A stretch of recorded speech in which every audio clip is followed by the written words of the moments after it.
किसी को कोई क्वेश्चन हो तो पूछ सकता है। मैम ऑफलाइन क्लास तो स्टार्ट हो गई है, लेकिन जो बच्चे स्कूल नहीं आ पा रहे हैं उनकी पढ़ाई कैसे होगी? राहुल के पापा ने तो साफ मना कर दिया स्कूल आने से।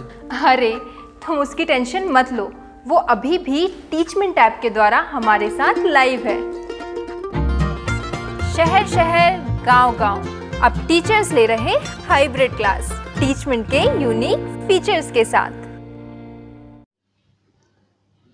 हेलो बच्चों, स्वागत है आपका एक और नई वीडियो में। तो बच्चों, आज हम आपके लिए लेकर आ चुके हैं एमपी बोर्ड के प्री बोर्ड एग्जाम के कक्षा 12वीं के रसायन विज्ञान के पेपर के बारे में। तो बच्चों, आप सभी लोग वीडियो में लास्ट तक जरूर बने रहिएगा। वीडियो को स्टार्ट करने से पहले अगर आपने अभी तक हमारे चैनल को सब्सक्राइब नहीं किया तो चैनल को सब्सक्राइब जरूर कर लें और पास में बेल आइकन का बटन दिख रहा होगा, उसको प्रेस कर लेना और ऑल पर सेट कर देना, जिससे आपको हमारे आने वाले लेटेस्ट वीडियो की नोटिफिकेशन मिल सके। जिसमें आपको समय मिलेगा बच्चों 3 घंटे का, पूर्णांक आपका होगा यहाँ पर 80 नंबर का।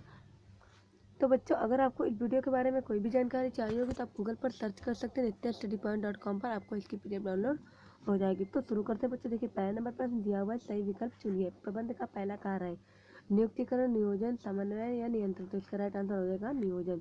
दूसरा है, भारत में नवीन आर्थिक नीति लागू की गई थी सन 1998 में, सन 1991 में, सन 1994 में, सन 1996 में। तो इसका राइट आंसर हो जाएगा सन 1991 में। तीसरा, अधिकार अंतरण नहीं किया जा सकता है दैनिक कार्य का, सामान्य कार्य का, सरल कार्य का या गोपनीय कार्य का। तो इसका राइट आंसर हो जाएगा गोपनीय कार्य का। चौथा, परिशिक्षण में बल दिया जाता है सैद्धांतिक ज्ञान पर, सर्वागीण ज्ञान पर, सामान्य ज्ञान पर, व्यवहारिक ज्ञान पर। तो इसका राइट आंसर हो जाएगा सर्वागीण ज्ञान पर। पांचवा है, संप्रेषण अंगुरलता के समान माना जाता है। औपचारिक संप्रेषण, अनौपचारिक संप्रेषण, सांकेतिक संप्रेषण, लिखित संप्रेषण। तो इसका राइट आंसर होगा अनौपचारिक संप्रेषण। छठवां, विज्ञापन विपणन का कार्य नहीं है। विज्ञापन परिवहन, संग्रहण या अभिप्रेरण। तो इसका राइट आंसर होगा संग्रहण। दूसरा प्रश्न है, निम्नलिखित स्थानों की पूर्ति कीजिए। पहला दिया हुआ है नियोजन, भविष्य के बारे में सोचने की प्रक्रिया है। भविष्य विकेंद्रीकरण का ही एक विकसित रूप है, भारापूर्ण।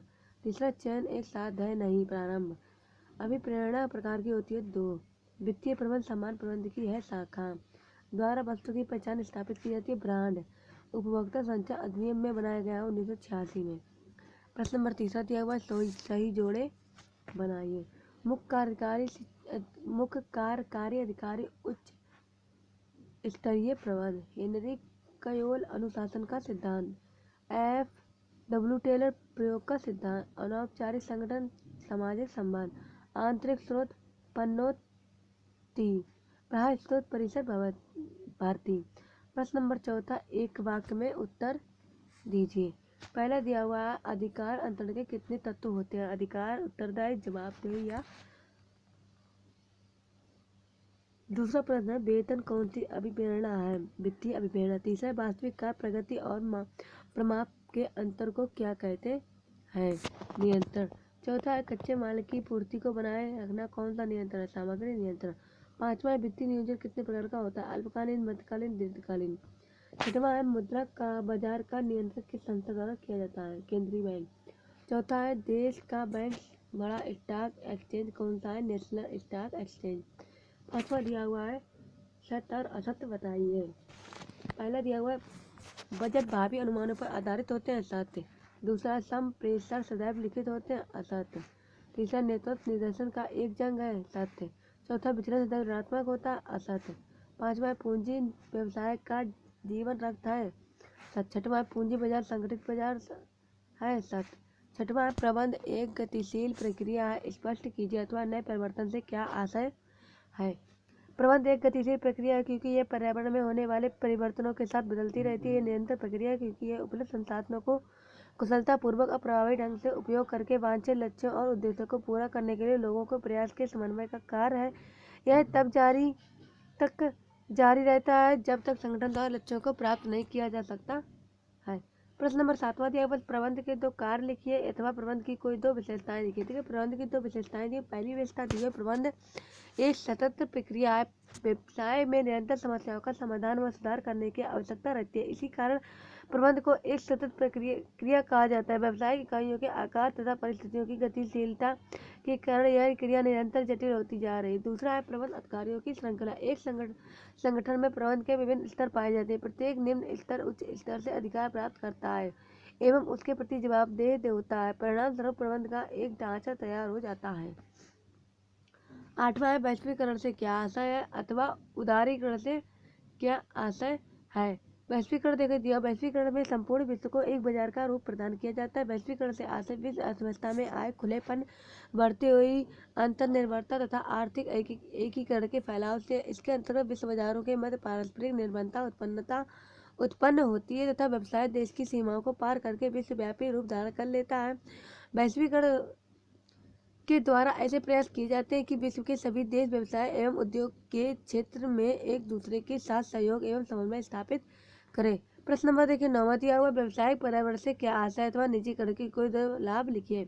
निजीकरण के कोई दो लाभ दिया हुआ है। पहला, आकर्षक निवेश। उचित संरचना और उत्तम साधनों के चलते निवेशक निजी क्षेत्र की कंपनियों पर अधिक भरोसा करते हैं, इसलिए सार्वजनिक क्षेत्र के मुकाबले निजी क्षेत्र की कंपनियों में बढ़िया निवेश पाया जाता है। दूसरा है राजनीतिक हस्तक्षेप में कमी। निजी क्षेत्र में राजनीतिक हस्तक्षेप कम होता है या बिल्कुल भी नहीं होता है। बाजार में मांग और आपूर्ति के अनुसार कंपनियां नीतिगत फैसले करती हैं। मूल्यों में कमी और पदार्थों में गुणवत्ता इसका परिणाम स्वरूप है। प्रश्न नंबर 10वां दिया हुआ है नियोजन के कोई दो उपाय लिखिए अथवा व्यय रचना या राजनीतिक किसे कहते हैं। नियोजन के कोई दो उद्देश्य दिया। पहला है प्रभावी कार्य योजना तैयार करना। नियोजन का आसन है भविष्य के गर्त को देखना अर्थात भविष्य में क्या, कहाँ, कैसे, किससे व कौन कार्य करेगा इसकी रूपरेखा तैयार करना है नियोजन का उद्देश्य। दूसरा है भावी गतिविधियों में निश्चितता लाना। कार्य योजना सुनिश्चित न होने से कार्य कब, कैसे, कहाँ, कौन करेगा यह निश्चित रहता है, जबकि इसका पूर्ण निर्धारण कर लेने से भविष्य में कार्यों में निश्चितता आती है। नियोजन भविष्य के कार्य में निश्चितता व स्थिरता प्रदान करता है। 11वां अधिकार कारण से क्या आशय है अथवा विकेंद्रीकरण से क्या आशय है। देखिए औपचारिक संगठन, इसका निर्माण किसी योजना को पूरा करने के लिए विचार विमर्श करके किया जाता है। इसे किसी तकनीकी उद्देश्य को पूरा करने के उद्देश्य से बनाया जाता है। अनौपचारिक संगठन, इसका निर्माण स्वतः सामाजिक संबंधों द्वारा होता है। इसका निर्माण सामाजिक संतोष प्राप्त करने के लिए होता है। इस पर देखिए 13 प्रश्न दिया हुआ है विपणन से क्या आशय अथवा जनसंपर्क क्या है। जनसंपर्क एक प्रबंधन कार्य है जो सार्वजनिक दृष्टिकोण का मूल्यांकन करता है। एक संगठन की नीतियों और प्रक्रियाओं को सार्वजनिक हित और एक संगठन को जनता के हित के साथ पहचानता है और सार्वजनिक समझ और स्वीकृति अर्जित करने के लिए कार्रवाई और संचार के एक कार्यक्रम को निष्पादित करता है। प्रश्न नंबर 14वां दिया हुआ इको मार्क स्कीम क्या है अथवा उपभोक्ता संरक्षण अधिनियम के कोई दो उद्देश्य लिखिए। उद्देश्य देखिए दिया हुआ है उपभोक्ता को बाहर और सर्वांगीण सुरक्षा प्रदान करना। दूसरा, शिकायतों के त्वरित निवारण के लिए मशीनरी प्रदान करना। तीसरा, उपभोक्ताओं को अधिकार प्राप्त करना। चौथा है उपभोक्ताओं के निवारण के लिए ढांचा तैयार करना। 5वां है उपभोक्ता के अधिकारों की रक्षा करना। 15वां नंबर देखिए प्रश्न दिया हुआ है उपभोक्ता की कोई दो समस्याओं का वर्णन कीजिए अथवा उपभोक्ता के किन्हीं दो अधिकारों को लिखिए। उपभोक्ता के दो अधिकार निम्नलिखित दिए हुए देखिए चुनाव का अधिकार और सुरक्षा का अधिकार दिया हुआ है। तो बच्चों आप इसको देख लीजिएगा। अगला देखिए 16वां नंबर प्रश्न दिया हुआ है वित्तीय और गैर वित्तीय अभिप्रेरणा से क्या आशय अथवा निर्देशन के कोई 3 सिद्धांतों का वर्णन कीजिए। वित्तीय अभिप्रेरणा दिया हुआ है तो बच्चों आप इसका भी स्क्रीनशॉट ले सकते हैं। गैर वित्तीय अभिप्रेरणा इसका भी आप देख सकते हैं। प्रश्न नंबर 17वां दिया हुआ है नियंत्रण के कोई 3 उद्देश्य लिखिए अथवा प्रभावशाली नियंत्रण प्रणाली के कोई 3 आवश्यक तत्व लिखिए। ये देखिए नियंत्रण के कोई 3 तत्व दिए हुए हैं आपको। पहला नियंत्रण का मुख्य उद्देश्य यह जानना और सुनिश्चित करना होता है कि कार्य का निष्पादन योजनाओं के अनुसार हो। दूसरा, योजनाओं को अधिक प्रभावी बनाने के लिए प्रबंधकों को प्रगति को मापने के लिए ठीक से योजना बनानी होगी और उन्हें कार्य को प्रभावी ढंग से करने के लिए निर्देशित करने के लिए प्रतिक्रिया प्राप्त करनी होगी। तीसरा, संगठनों को प्रभावी बनाने के लिए किसी भी संगठन को अपने लक्ष्य और उद्देश्य को प्राप्त करने के लिए नियंत्रण की आवश्यकता होती है।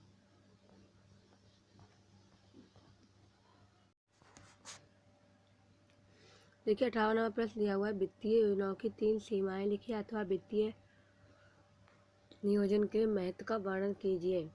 वित्तीय की 3 सीमाएं दी हुई। समन्वय का अभाव। वित्तीय योजनाओं के संस्था में वित्तीय और गैर वित्तीय अधिकारों के बीच सही तालमेल का होना आवश्यक है। ऐसा नहीं होने पर नियोजन असफल हो सकता है। दूसरा है असमर्था समय का परिवर्तन। वित्तीय योजना का निर्माण कुछ मान्यताओं तथा पूर्व अनुमानों के आधार पर होता है।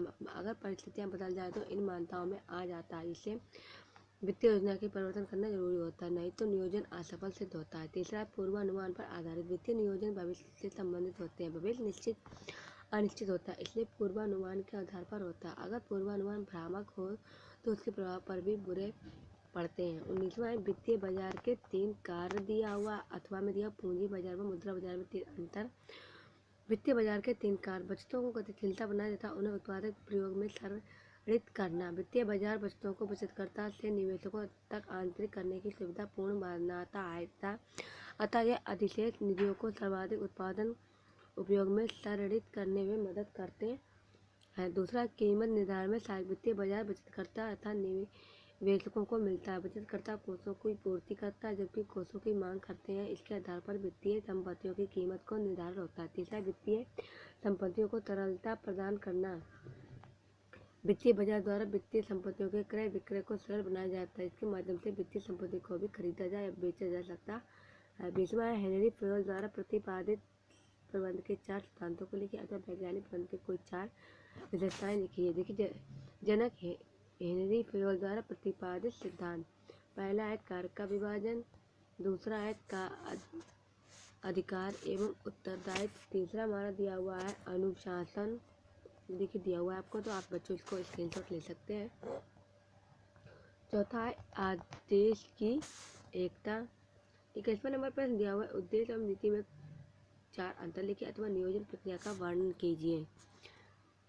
देखिए दिया हुआ उद्देश्य एवं नीति के कोई 4 अंतर दिए। पहला है परिभाषा दी हुई है, दूसरा आवश्यकता, तीसरा है महत्व, चौथा है उद्देश्य। 22वां भर्ती एवं चयन में कोई 4 अंतर लिखिए अथवा भर्ती के 4 बड़ा स्रोतों का वर्णन कीजिए। भर्ती के 4 स्रोत दिए। पहला है पूर्व कर्मचारियों की पुनर्नियुक्ति, दूसरा है मित्र या रिश्तेदार, तीसरा है श्रम संघों द्वारा भर्ती, चौथा है विज्ञापन एवं मीडिया द्वारा। 23वां है विक्रय संवर्धन की किन्हीं 4 विधियों का वर्णन कीजिए अथवा एक अच्छे ब्रांड की 4 विशेषताएं लिखिए। विक्रय संवर्धन की 4 विधियाँ। पहला है मुफ्त नमूने बांटना, दूसरा उपहार देना, तीसरा है पुरानी वस्तु देकर नई वस्तु, चौथा है मूल्य की कमी। तो बच्चों देखिए, हमने आपको बताया है कक्षा 12वीं के व्यावसायिक अध्ययन के प्री बोर्ड पेपर के बारे में। तो बच्चों, अगर आपके लिए वीडियो थोड़ा सा भी यूजफुल लगा हो तो प्लीज़ वीडियो को लाइक करें, चैनल पर पहली बार विजिट करें, सब्सक्राइब जरूर करिएगा और पास में बेल आइकन का बटन दिख रहा होगा उसको प्रेस कर लेना और ऑल पर सेट करना, जिससे आपको हमारे आने वाले लेटेस्ट वीडियो की नोटिफिकेशन मिल सके। अगर बच्चों आप बेल आइकन नहीं ऑन करेंगे तो आपको ये नहीं पता चल पाएगा हमने कौन सा वीडियो डाला है, तो आप हमारे वीडियो देखने से वंचित भी रह सकते हैं। अगर बच्चों आपको इस वीडियो के बारे में कोई भी जानकारी चाहिए होगी तो आप गूगल पर सर्च कर सकते हैं। diktstudypoint.com पर आपको इसकी PDF डाउनलोड हो जाएंगे। तो बच्चों, हम आपके लिए ऐसे ही MP बोर्ड के प्री बोर्ड के पेपर आपके लिए लाते रहेंगे। तो मिलते हैं एक नेक्स्ट वीडियो में। Thanks for watching video.